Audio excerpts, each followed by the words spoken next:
Hello and welcome to the 8th episode of Bible FC 25, an RTG edition. As you can see on screen, I think we fully upgraded Rutter's evolution card. A bit of housekeeping, we brought Gay and Chevrolet back into the team. And we also brought Jonathan Tarr back into the team after selling him a few episodes back. So he goes into the club. We bought a manager league boost, I think that's a Premier League one, to get a little bit more chemistry. We apply it to the manager and we start an evolution for James Justin, who potentially could be one of our most prolific James options on the series. We're still in Division 9, we're looking to get to Division 10. Here's a reminder of the team on screen of some of those players we've just bought having gone into the team.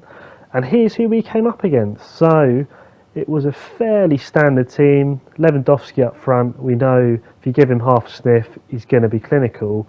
And here's what happened. So early doors into the first half, we smash one into the back of the net for a 1-0 lead.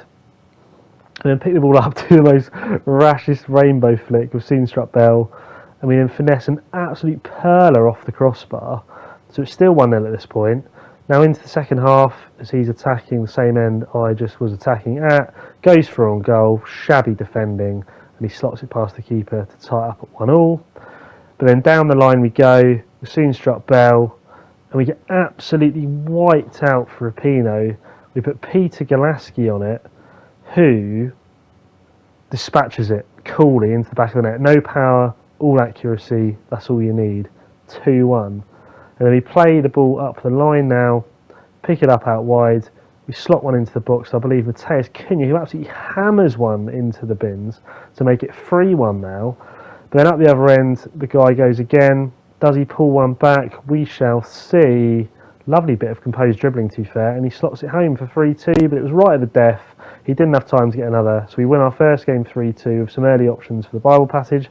We take steps close to Division 8, we're on the cusp of promotion. So we go into another game, we come up against this fairly standard team again. Early doors, you watch me rattle the crossbar as I fail to take the lead. Then a little bit later on, I play through, I believe, Mateus Cunha on goal, and I dispatch it past the keeper. This time round for a 1-0 lead. However, from a short free kick, look at the state of this finish. Bang, right into the bins. Credit where credit's due, fair play. 1-1, and then he does a nice little bit of wriggling skill to sweat it across to make it 2-1. And then this clip, essentially, I don't think is supposed to be in there, but we'll see what happened. I'm basically just showing you that at times in some of these matches, I sack off soon struck Bell and I bring on a more attacking player into the team. So there you go, there's a fun bonus clip for you. As we then wriggle with, I think, Jorginho Rutter, a bit of failed skill a couple of times, then a nice bit of skill, and then we dispatch it past the keeper to make it 2-2. I think that's going to be game, but right towards the death, he plays it across to, I believe, Kamada, who hammers it across the keeper, celebrates with the fans, does the I can't hear you and all that swaz. And then right at the death, to try and get the draw, I do some wonderful dribbling play, but the keeper reads the finish well, and he saves it. And I lose the game 3-2, and I sort of take a step further away from Division 8.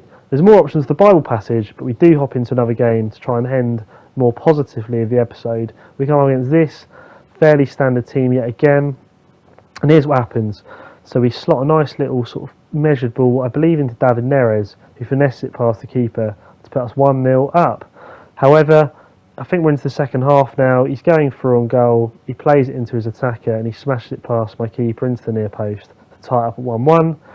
He then gets the ball again in an advanced position. I don't defend very well.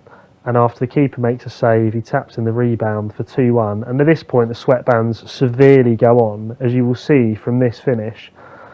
Look at this, little composed, tight space, dribbling, fake shot, smashed it past the keeper, 2-2, not messing around, back in the game.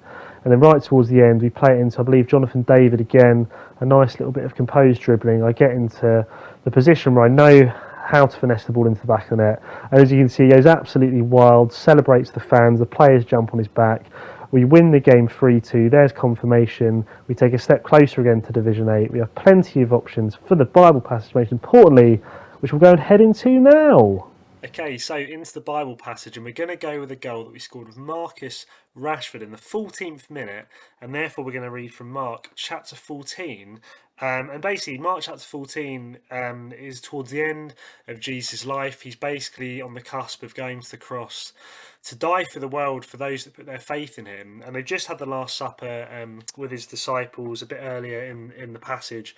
And I'm going to look a bit later into where he's in the Garden of Gethsemane and he's praying to God, and he's basically like pleading with God, saying like, "Is there any other way that I can save the world, essentially, from their sins, other than to go through this horrendous death?" And like, one, this shows how human he was, even though he was fully God. He was completely human, as you can tell from this moment. Like the passage, the little verse I was going to read towards the end of verse 14, Jesus says, "My soul is overwhelmed with sorrow to the point of death." It's like he's absolutely the end of himself with stress. Another account of the Garden of Gethsemane talks about Jesus actually sweating with blood, which is a scientific thing for being completely, stressed beyond belief.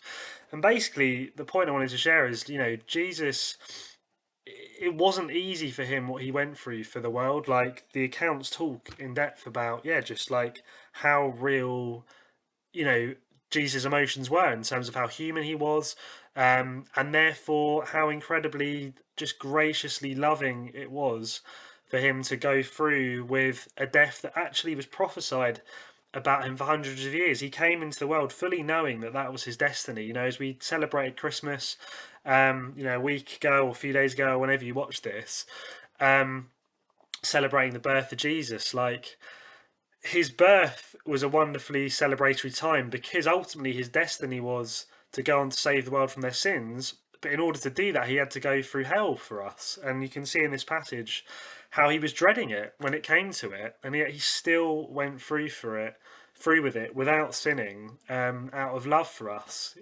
He didn't argue in the court trial. The passages tell us he just willingly went to the cross and went through absolute agony and hell on that cross to save anyone that puts their trust in him. And I just want to sort of share like some encouragement in terms of, if you're a Christian watching this, hopefully it's just a reminder of just the magnitude of what Jesus has done for you, and just increase worship and gratitude in your heart. I had to take a few minutes while reading this and doing this talk, to be honest, just to like fully appreciate it myself. And if you're not a Christian watching this, I want to encourage, the God of the Bible, this Jesus, he isn't a distant God that's out there somewhere and this world's full of chaos and he's just sat back like not caring.